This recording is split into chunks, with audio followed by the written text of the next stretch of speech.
Film की शुरुआत में हम जीको नाम की एक शिप को देखते हैं जो अपने कैमरे से वाइल्ड लाइफ डॉक्यूमेंट्री बना रहा होता है। पर उसी दौरान उसका एनकाउंटर एक वुल्फ के साथ होता है जिसका नाम ग्रे होता है। वो ग्रे को देखते ही उससे डर कर वहाँ से भाग जाता है और तभी वो वुल्फ की पूरी झुंड को देखता है और वो बहुत ज्यादा डरे होने के कारण भागते हुए अपने शिप्स के छोटे से विलेज में जाता है और घबराते हुए सभी गांव वालों को बताता है कि जल्दी वुल्फ की एक झुंड उनके गांव पर अटैक करने वाले हैं। पर वो उसकी बात को सीरियसली नहीं लेते। पर जब वो उन्हें ग्रे नामी उस वुल्फ की तस्वीर दिखाता है तब वो उसकी बात मान जाते हैं और अपने लीडर के कहने पर वो वुल्फ के डर से उस विलेज के मेन गेट को बंद कर देते हैं। दूसरी ओर हम उन्हें वुल्फ पैक के ओल्ड लीडर मैगरा को देखते हैं जो बहुत ही समझदार होता है और उसका ये मानना था कि हर जिंदगी कीमती है, इसलिए वो सिर्फ जरूरत के अनुसार ही शिकार की अनुमति दिया करता था, जिसे ग्रे के साथ बाकी वुल्फ भी माना करते थे। लेकिन उन्हीं में मैगियर नाम का एक सेल्फिश वुल्फ भी था जो मैगरा के इस रूल के खिलाफ था, लेकिन मजबूरी में उसे ये रूल फॉलो करना पड़ता था। वही मैगरा उन्हें कहता है कि मैं काफी सालों से तुम सभी का लीडर रह चुका हूँ और अब मैं बूढ़ा हो चुका हूँ, इसलिए अब समय आ चुका है कि कोई और इस ग्रुप का लीडर बने। पर सबसे पहले उसे बाकी के वुल्फ्स को हराकर अपनी काबिलियत साबित करनी होगी। पर जब रेगियर लीडर बनने के लिए खड़ा होता है तब बाकी सभी उससे कम्पीट करने से मना कर देते हैं, लेकिन तब ग्रे उसके अगेंस्ट में खड़ा होता है जो कि एक नेक वुल्फ होता है। इसलिए मैगरा 3 दिन बाद उनके बीच कंपटीशन का ऐलान करता है। ग्रे उसी पैक में मौजूद एक फीमेल वुल्फ बियांका को बहुत पसंद करता था और बियांका भी उसे पसंद करती थी, इसलिए वो भी चाहती थी कि ग्रे उस कंपटीशन को जीत जाए। साथ ही वो ये भी चाहती थी कि ग्रे उसे मैरिज के लिए प्रपोज करे, लेकिन ग्रे इस बात को समझने के लिए थोड़ा नादान होता है। वहीं शिप्स के विलेज से 2 लिटिल शिप्स साया और क्रैम बिना किसी को बताए चुपके से अपने विलेज से निकलकर घूमने आए थे। पर तभी रेगियर उन्हें देख लेता है और मैगरा के रूल के अगेंस्ट जाकर उन पर अटैक करने के लिए उन्हें पकड़ने लगता है। पर तभी ग्रे वहां आ जाता है और उसे ऐसा नहीं करने को कहता है, पर वो उसकी बात नहीं मानता। तब आखिर में ग्रे साया और क्रैम को रेगियर से बचाकर भगा देता है। वहीं साया की एल्डर सिस्टर लायरा उसके नाम मिलने से काफी परेशान होती है। तभी साया और क्रैम आ जाते हैं पर वो उन्हें सच्चाई नहीं बताते। दूसरी ओर रात को जब वुल्फ्स का सेलिब्रेशन चल रहा होता है तब ग्रे वहां अपनी इमेच्योर हरकतों से रेगियर को ह्यूमिलेट करने की कोशिश करता है। पर बियांका ग्रे की उन बचकाने हरकतों से बहुत निराश होती है और वो ग्रे से गुस्सा हो जाती है और उसे कहती है कि मैं अभी भी किसी मिरेकल का इंतजार कर रही हूँ ताकि तुम चीजों को सीरियसली लेना शुरू करो और अपनी जिम्मेदारियों को समझ सको। और वो ये कहकर उसे वहाँ छोड़कर चली जाती है। वहीं रेगियर मैगरा को कन्विंस करने में लगा होता है कि ग्रे हमारा लीडर बनने के लिए उतना काबिल नहीं है ताकि वो सीधा उसे लीडर घोषित कर दे।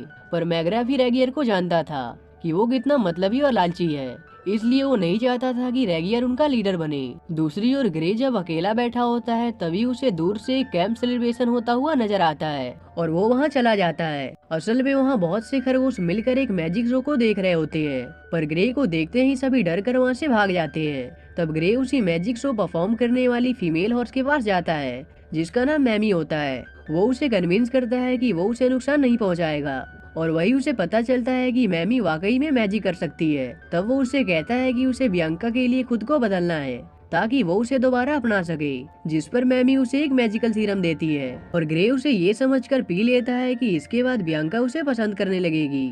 लेकिन आखिर में वहाँ उसमें कोई खास बदलाव नहीं आता। पर इसके बाद ग्रे खुशी से बियांका से मिलने जाने लगता है, पर रास्ते में उस सीरम का असर शुरू हो जाता है और वो देखते ही देखते एक शिप में बदल जाता है और चट्टान से गिरते हुए रेगियर के पास आ पहुंचता है।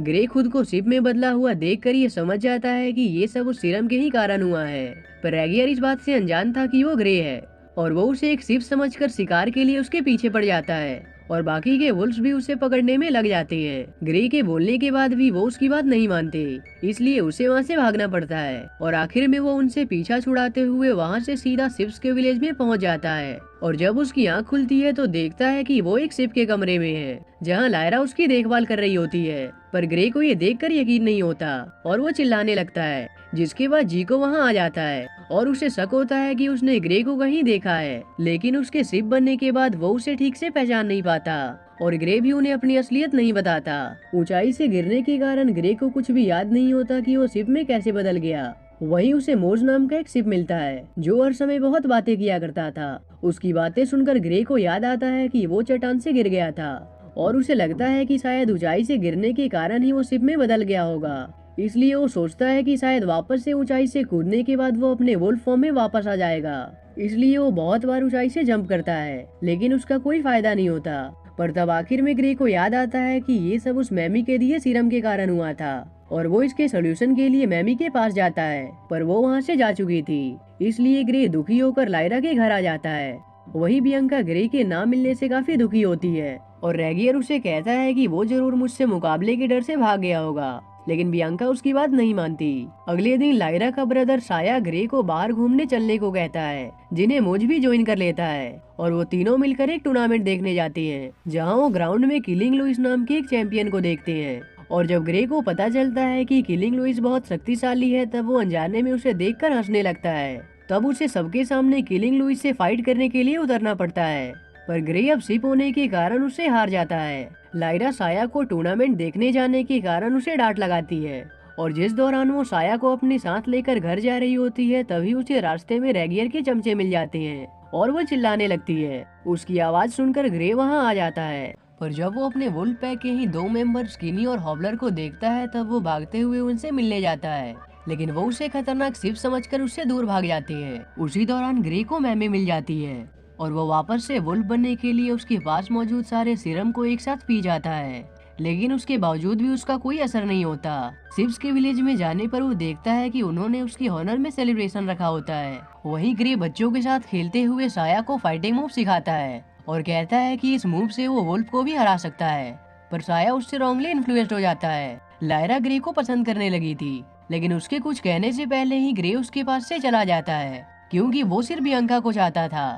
वही मौज लायरा को पसंद करता था, लेकिन हर बार वो उसके सामने आते ही अपनी लाइंस भूल जाता था। दूसरी ओर साया ग्रे की बातों से इन्फ्लुएंस्ड होकर गांव के बाहर वुल्फ से फाइट करने चला आता है, पर वहां वो मैगरा और रेगियर को देख लेता है, जहां रेगियर गुस्से में मैगरा को उसे पैक का लीडर बनाने को कह रहा होता है, पर मैगरा उससे कहता है कि अगर ग्रे डर कर भाग गया है तो जरूरत पड़ने पर मैं ही तुमसे कम्पीट करूंगा, क्योंकि मैं कभी भी एक ऐसे वुल्फ को पैक का लीडर नहीं बनने दे सकता जो हमारे एंसेस्टर्स के रूल को ना मानता हो। ये सुनकर रेगियर जानबूझकर मैगरा को ऊंची चट्टान से गिराकर मार डालता है, पर सिया और क्रेम ये देख लेते हैं और साया उसके हाथों पकड़ा जाता है। रेगियर सभी से झूठ कह देता है कि उस भागे हुए ग्रे की तलाश में हमारे महान लीडर मैगरा चट्टान से गिरकर मारे गए, पर बियांका को उसकी बात पर यकीन नहीं था। तब रेगियर ये अनाउंस करता है कि अब से वही उनका लीडर है और पिछले सभी रूल्स को हटा देता है।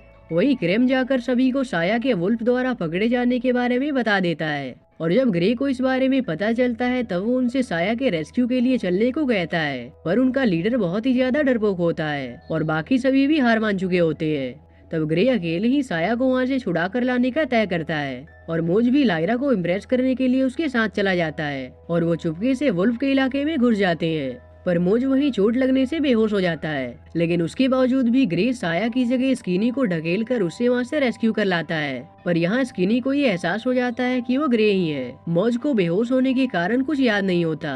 तब ग्रे उसे ये कह देता है कि उसने ही साया को उनसे लड़कर छुड़ाया है और मोज भी खुद पर बहुत प्राउड करने लगता है और वो बाकी सभी की नजर में भी मोज को उनका हीरो बना देता है और लायरा खुशी से उससे सबके सामने किस कर देती है, पर ग्रे अभी भी बियांका को मिस कर रहा होता है। तभी उसे वो जगह नजर आती है जहां वो बियांका से मिला करता था और वो आखिर में उसके सामने जाकर उसे सारी बातें बता देता है और बियांका भी ग्रे को मैगरा के डेथ के बाद रेगियर के उनका लीडर बनने के बारे में बता देती है और उसके बुरी तरह से शासन करने के बारे में भी बता देती है। पर जिस दौरान वो आपस में बात कर रहे होते हैं, तभी जी को जासूसी करते हुए उन दोनों की साथ में फोटो क्लिक कर लेता है और गाँव पहुँच सभी से उस फोटो को दिखाते हुए कहता है कि ग्रे एक जासूस है और वो अपने फायदे के लिए वुल्फ्स को हमारी सारी जानकारी देता है। ग्रे उन्हें समझाने की बहुत कोशिश करता है कि ऐसा कुछ नहीं है, लेकिन कोई भी उसकी बात नहीं मानता। तब ग्रे गुस्से में उन सभी को बहुत बुरा भला बोलकर वहाँ से चला जाता है। वो स्किनी रेगियर को बता देता है कि एक सिप उनके हाथ से साया को छुड़ा ले गया और साथ ही उसे ये भी बता देता है कि शायद वो ग्रे ही था जो अब सिप में बदल चुका है। ये सुनकर रेगियर को ग्रे से अपना बदला लेने का सही समय लगता है और वो अपने पैक के मेंबर्स को उन सिप्स के खिलाफ भड़काता है और कहता है कि सिप्स को अपनी गलती की कीमत चुकानी होगी और सभी को उन पर एक साथ अटैक करने की घोषणा करता है। और वहीं अधिक सीरम पीने के कारण ग्रे बेहोश हो जाता है, पर मैमी उसे देख लेती है और उसे अपने घर ले आती है, जहां वो ग्रे को बताती है कि अगर वो वापस वुल्फ बनना चाहता है तो उसे साल में सिर्फ एक ही बार बनने वाले मैजिक ड्यू को पाइन ट्री के यहाँ से लाना होगा, नहीं तो उसके बाद वो कभी भी वुल्फ नहीं बन पाएगा। मैमी से ही ग्रे को ये भी पता चलता है कि वुल्फ्स की पैक कल ही सिप्स पर हमला करने वाले हैं, ये पता चलते ही ग्रे मैजिक ट्रियो को भूलकर सभी शिप्स को वुल्फ के अटैक से बचाने चला जाता है और सभी को बताता है कि वो सभी मुसीबत में पड़ने वाले हैं और उन्हें वुल्फ के वहाँ अटैक करने के बारे में बता देता है। पहले तो जीको उसकी कई सारी बातों का विरोध करता है, पर ग्रे के बहुत कहने के बाद वो उसकी बात पर यकीन कर लेते हैं और डर कर उस जगह को छोड़कर जाने वाले होते हैं। पर तब ग्रे उन्हें वुल्फ का सामना करने के लिए मोटिवेट करता है और उन्हें भरोसा दिलाता है कि अगर वो एक साथ मिलकर काम करें तो उन वुल्फ का सामना कर सकते हैं। और आखिर में वो सभी उसकी बातों से सहमत होते हैं और सभी मिलकर वुल्फ के अगेंस्ट अपने हमले की तैयारी करने लगते हैं। पर वुल्फ की झुंड उसी रात उनके विलेज पर अटैक करने निकल जाती है और बियांका ढूंढते हुए मैमी के पास पहुंचती है और उससे ग्रे को वापस से वुल्फ में बदलने का तरीका पूछती है। इधर रेगियर जब अपने ग्रुप के साथ शिप्स के विलेज पर अटैक करने पहुंचता है तब उन्होंने पहले से ही उनसे बचने की प्लानिंग कर रखी होती है, इसलिए वो उन पर बहुत भारी पड़ते हैं। पर फिर भी वुल्फ्स उनके विलेज में घुस आते हैं, इसलिए सभी शिप्स उनसे बचने के लिए केव से होकर वहाँ से भागने लगते हैं और केव से निकलते ही वो सभी वुल्फ्स को उसी केव में बंद कर देते हैं। पर धीरे धीरे उस केव में पानी भर रहा होता है और सभी वुल्फ्स उसमें डूबने लगते हैं। पर ग्रे उन्हें मारना नहीं चाहता था, इसलिए वो बाकी के शिप्स को भी उन्हें वहाँ से बाहर निकालने के लिए कन्विंस करता है और सभी उसकी बात से सहमत होकर उन्हें वहाँ से बाहर निकाल देते हैं। पर उसके बावजूद भी रेगियर वहाँ से निकलते ही उन्हें धोखा दे देता है और साया को पकड़ लेता है और अपने ग्रुप्स को सारे शिप्स को खत्म करने को कहता है। लेकिन वहाँ साया सभी को बता देती है कि रेगियर ने ही मैग्रा को चट्टान से धकेल दिया था। उसके बाद रेगियर और ग्रे के बीच वुल्फ के पैक का लीडर बनने के लिए फाइट होने लगती है। तभी वहाँ बियांका आ जाती है जो अपने साथ ग्रे को वुल्फ बनाने वाले मैजिक ड्यू को अपने साथ लाई होती है और उसे पीने के थोड़ी देर बाद ही ग्रे फाइनली अपने वुल्फ फॉर्म में आ जाता है और रेगियर उसे खत्म करने में वहाँ से नीचे गिर जाता है और सभी अपनी जीत की खुशी मनाने लगते हैं। और आखिर में ग्रे बियांका को मैरिज के लिए प्रपोज कर देता है और इस तरह से वो एक दूसरे से मैरिज कर लेते हैं, जिसमें सभी शिप्स और वुल्फ खुशी से शामिल होते हैं और उसे सेलिब्रेट करते हैं। और इसी के साथ ये मूवी यहीं एंड हो जाती है।